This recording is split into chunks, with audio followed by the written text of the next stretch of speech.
ایا مادر که محتاجی دعا دستم،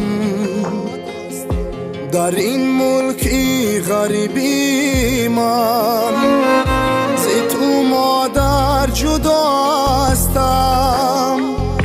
اگرچه دور و رنجورم با یادت مست و مخمورم، با دیدارت ایا مادر شب و روز انتظار هستم.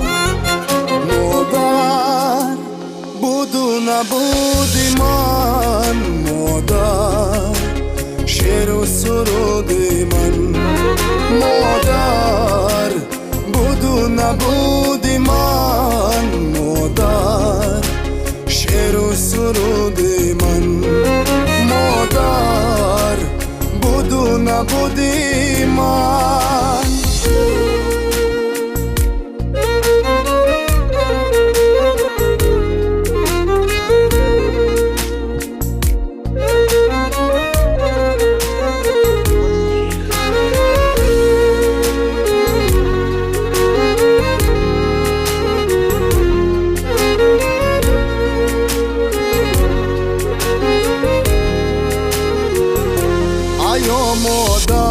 ایا مادر با حرفایم نما باور، بجز الله و پیغمبر کسی نبود ز تو بهتر.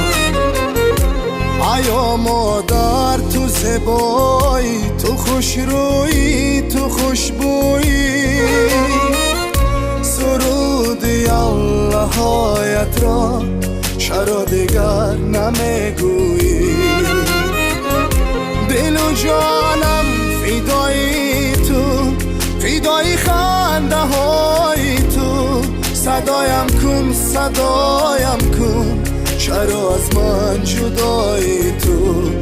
دل و جانم فدای تو، فدای خنده های تو، صدایم کن صدایم کن چرا از من جدای تو؟